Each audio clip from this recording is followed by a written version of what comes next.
So for this portion of the assignment, we wanted to break it down into a couple different categories. We wanted to start by introducing both of the authors and summarizing the works that we are talking about for this assignment. And then we wanted to go deeper into some of the overarching themes that we discovered throughout these two short stories and how they kind of coincide with one another or how they connect to some of the outside research that we did throughout the course of this project. So for starters, I want to introduce Linda Hogan, who is the author of Making Do. Linda Hogan was born on July 16, 1947. She comes from the Chickasaw Nation, which was a tribe that came from a place of a lot of struggle and depression over time. She is currently 73 years old and has been actively writing her story since 1978. She has been recognized around the world for the stories she has told and has won or almost won several different awards. Her main writing mediums are essays, poetry, and fiction short stories. She has won several different awards for her work, including the Oklahoma Book Award and the Mountains and Plains Book Award. She was also a finalist for the Pulitzer Prize, and for other works, she was a finalist for much more prominent awards, such as the New York Times Notable Book of Year and the International Impact Award, which is held in Ireland. So she was not only making a large impact on her people, but she was also helping to get these stories heard and recognized all over the world. And then for a brief summary of the short story Making Do, this story is narrated by Roberta James, who has had children with 3 different men, and she was never married to any of them. She experienced her first pregnancy at 15 years old and had to come with terms with how her life was going to be changed and different from now on, and she learns how to deal with whatever life ends up throwing at her. Throughout the course of this story, all 3 of her children end up dying for various different reasons, and her lovers all leave her. She has to deal with a lot of sorrow and heartbreak that no person should ever have to suffer through. When it came to the death of her 3rd child, she realizes that she needs to take time to heal. In order to do this, she decides to leave the reserves on her own and take charge of her own life. In order to help her cope with her grief, she takes on the traditional Chinese hobby of whittling. The title of the short story, Making Do, stems from her new hobby and new way of life and how she now has to make do for herself in order to live on and be happy without her beloved children and men. In the end, we get to see and appreciate the changes of a young woman who is trying to figure out life, who then becomes a more independent version of herself, who focuses on things that make her happy in order to cope with her grief.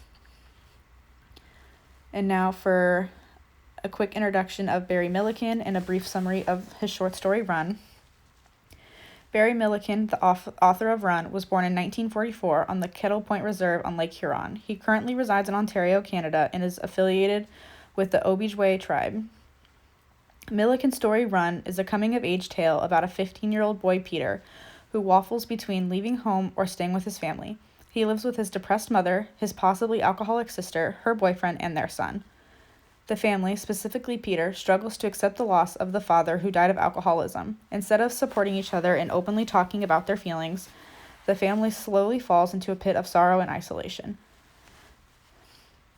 Because of this, Peter feels ashamed to be associated with them, believing they have betrayed his father's memory. As a method of coping with his loss, Peter spends most of his time running outside, and by the end of the story, he decides to run away from home and into the city, but without any money or possessions. His desire to start anew and escape the shame and anger he feels toward his family is what ultimately drives him to leave town. Now, for some of the overarching themes we discovered, both of these short stories exhibit coming-of-age themes like grief and loss and the concept of to stay or go.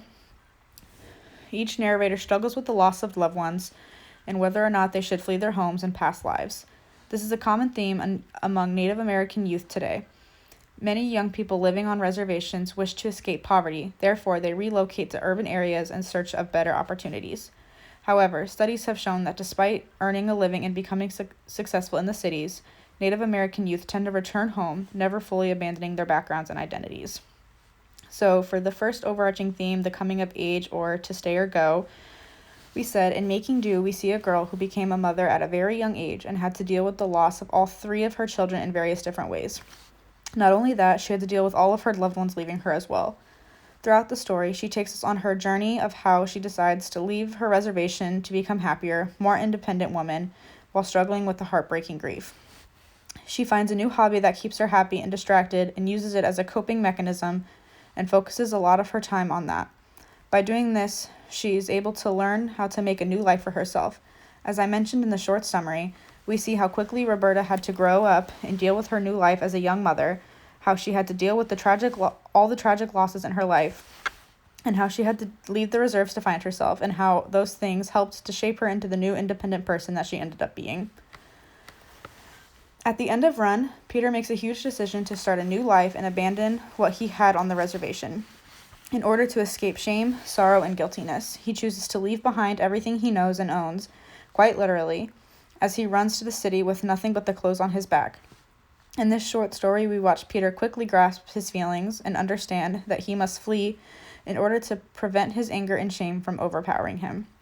Despite the story ending with him reflecting as he runs away, we can only hope that he survives in the city and finds peace of mind in a new life. Now, the second theme that we talked about was grief and loss. We decided for this one that we were really going to focus in on making do and how grief and loss affects Roberta in this story, and tie it in with some of the extra research that we found.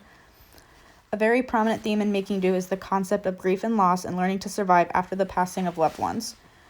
Here, Roberta has lost 3 children in a matter of a few years, which has severely impacted her and her well-being.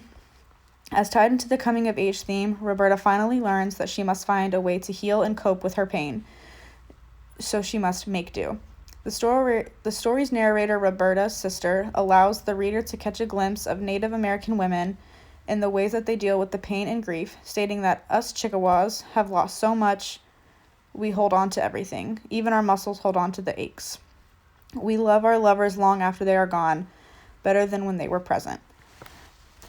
In the journal published by Betty Louise Bell on page 3, she states that in her work, referring back to Linda Hogan's writings, there is no possible return to Native American lives and cultures before colonizations. The heroism and future of Native Americans are in their capacity for making do.